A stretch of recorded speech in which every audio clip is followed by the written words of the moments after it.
Welcome back to Financial Funnies, the only show where the markets get roasted, the headlines get toasted, and your wallet gets emotionally supported. So grab your coffee, your crypto wallet, and whatever's left in your sanity. Let's dive in. First up, investors are running for the hills again. Over £3.6 billion just left UK stock funds this month, all thanks to scary new tax rumours and growing talk that the AI boom might actually be an AI bubble.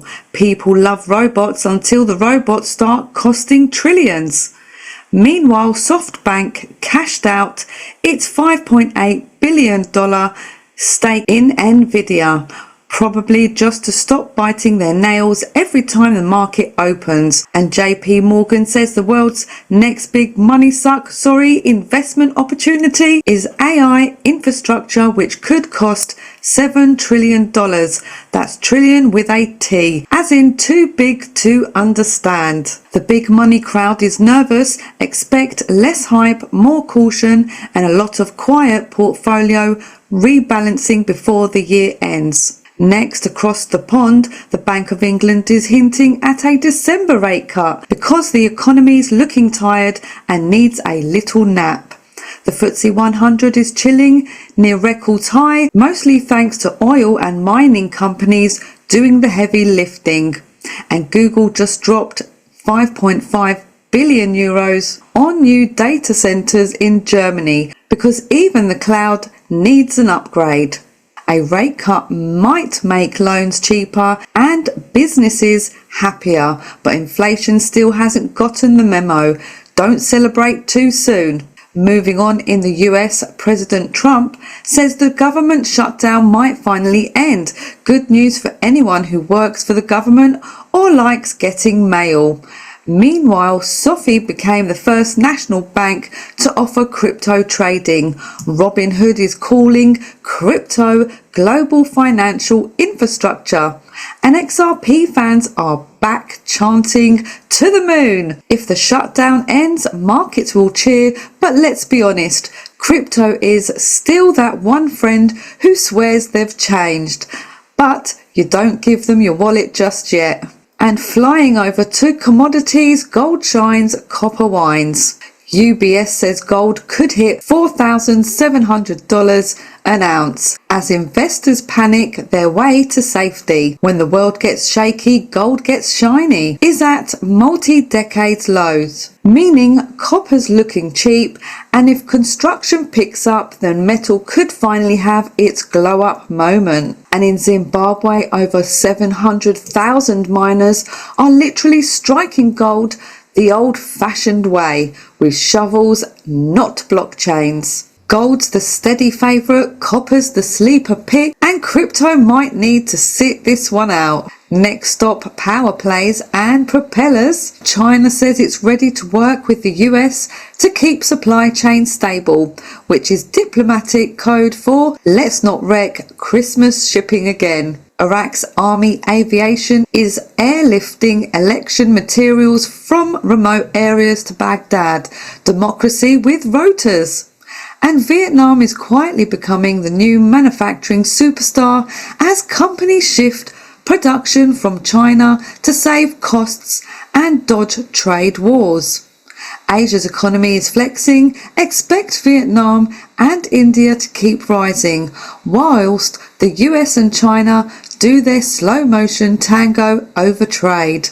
Now jumping down under, Australian banks are getting scolded for lending too much to property investors and not enough to green projects. Translation: stop building penthouses, start building solar panels. Meanwhile, in Canada, miners are celebrating booming commodity profits whilst exporters grumbling about their strong loonie. That's their dollar, not their attitude. Strong commodities, shaky housing. Both countries are walking the fine line between boom and bubble. And over to your hackers corner because someone just logged into your wallet. Hackers aren't just after your passwords anymore. Now they're stealing bots, the little programs that run behind your favourite apps. One stolen key lets criminals break into hundreds of Salesforce accounts. Then someone uploaded a fake GitHub package with a tiny typo. Acetons instead of actions. Developers downloaded it and gave hackers their secret codes. Proof that one wrong letter can ruin your week. There's also a new Android virus called Fantasy Hub being sold on Telegram for $200 a week. It spies through your camera and mic like your phone suddenly got jealous. Hackers are also using AI to rewrite their malware and foot antivirus tools. GoatLoader is back hiding malware into fake PDFs. And Maverick is spreading through the WhatsApp web, stealing your chats and messaging your friends pretending to be you. Update your apps, patch your software, and if something online sounds too good to be true, congratulations, you're probably being hacked. And for the latest hacks, scams, and cybersecurity updates, come and have a look through my Patreon for free. And now the Robots Report.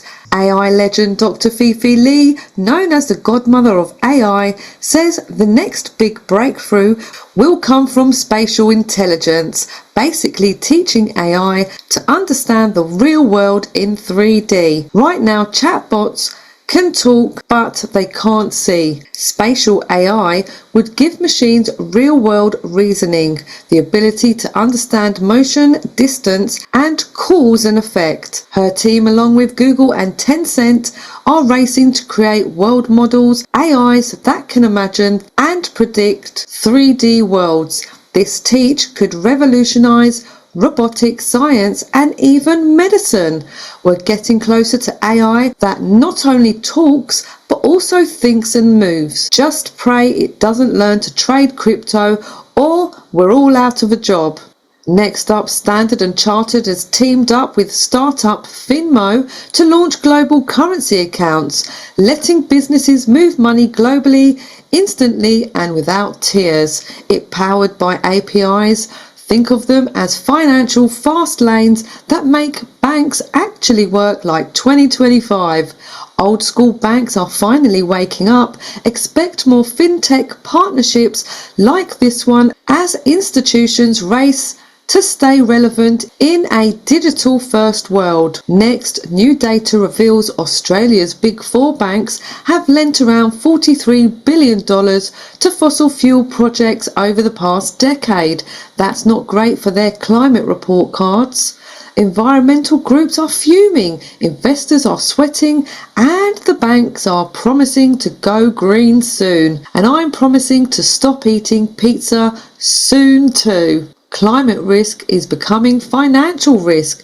Expect investors to push banks harder on sustainability because money's starting to flow where the air is cleaner. The markets are jumpy but alive. AI is booming but could bubble. Gold's steady, crypto's twitchy, and hackers are thriving. The smart money is cautious, diversified, and quietly watching the chaos. Don't panic, don't FOMO, and don't follow the hype. Stay diversified, stay patient, and always keep one eye on your sense of humour.